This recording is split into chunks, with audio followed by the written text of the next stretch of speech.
زړه له د حسن یو دریاب پکار دی، ژوند له د مینې یو کتاب پکار دی. حسن رښتیا د حقیقت مانسه، دغه سوالونو له جواب پکار دی. خپل زړه شعور کې وي لټون د جانان، دی له د صبر برداشت تاب پکار دی. ژوندون خو داسې پیکه نه تیریږي، ماله نغمې او مست رباب پکار دی. ځواني چې لاړه شي نو ورک شه ژوندون، خدایه مستی له تش شباب پکار دی.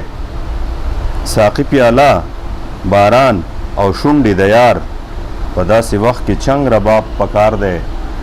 د خوشحالۍ مینې خندا دپاره د امن دور خیال او خواب پکار دی. د ژوند جمود او دې تیارو تیارو لا نوی معنا نوی نصاب پکار دی.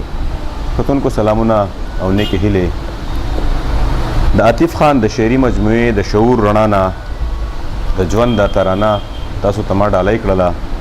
عطیف خان خوږ شاعر دی د پښتو ژبې، او دغه د دې کلام نه تاسو دغه د شاعرۍ اندازه لګولی شئ، ځکه د ژوند په دې ترانه کې هغه د ژوند هر اړخ ستایلی دی. د دې کلام سره د هغه په شعري مجموعو کې نور هم ډېر ښایسته ښایسته کلامونه دي. د عطیف خان کتاب مونږ په خپل مهم کې تر ډېر وخت نه د ځان سره ساتلی دی، په سکولونو کالجونو او په بازارونو کې چې مونږ کم سټالونه او نندارتونونه کړي دي، په هغې کې د عطیف خان د شعور رڼا کتاب خلکو ډېر زیات خوښ کړی دی. کتابونه زموږ سره اوس هم د لیکوال په لایبرري کې پراته دي. غواړو چې چا نه وي کتلي او کتل غواړي دا کتاب، نو هغه زموږ د لیکوال د لایبرري نه دا کتاب ترلاسه کولی شي. کتونکو د پښتو د لیک لوست د تحریک مقصد صرف او صرف د پښتو ژبې پرمختګ دی. غواړو چې پښتو ژبه وده وکړي، پښتو ژبه زموږ هغې نوي نسل ته ورسي چې هغوی ته په سکولونو کالجونو کې پښتو ژبه نه ښویې کېږي، ځکه پښتو ژبه چې ده هغه په سکولونو کې لازمي مضمون نه دی ګرځېدلی. د هغې د وجې نه زموږ نوی نسل چې دی نو هغه د پښتو ژبې نه لرې پاتې دی، او هغو چې کله هم کالج ته یونیورسټۍ ته راشي نو په نورو ژبو باندې پوهېږي، د هغې لیکل هم کولی شي، د هغې لوستل هم کولی شي. خو پښتو ژبه چې د هغوی مورنۍ ژبه ده هغه صرف ویلی شي، لیکلی او لوستلی یې نه شي.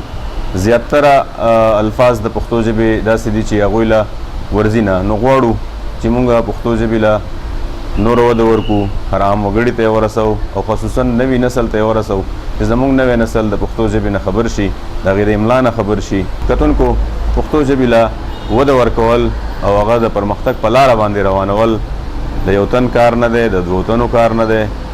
پکار ده چې مونږ ټول پښتانه زموږ مورنۍ ژبه د پښتو د هغې د پرمختګ دپاره خپل کردار ادا کړو، خپل کردار ولوبو. په سوشل میډیا باندې نن سبا تاسو ته پته ده چې سوشل میډیا ډېر فعال ده، نو غواړو چې کمنټس یا داسې پوسټ یا سټیټس ورکول یا د چا سره سوال جواب کول چې دا خلک په پښتو باندې کوي، نو د دې سره به پښتو ژبه چې ده هغه وده هم کوي، نورو خلکو ته به هم رسي. او تاسو به اینئ جي چې په سوشل میډیا باندې خصوصا په فیسبوک باندې خلک وسره روان دي، پښتو ژبې ته را روان دي، پښتو ژبه لیکي، پښتو ژبه لولي هم، پښتو ژبه خوښوي هم. نو غواړو چې دا پښتو ژبه موږ ټول پښتانه یو چې خپله پښتو ژبه نوره هم مخ په ترقۍ کړو او نور ورله هم وده ورکړو. ډېره زیاته مهرباني، ډېره زیاته مننه.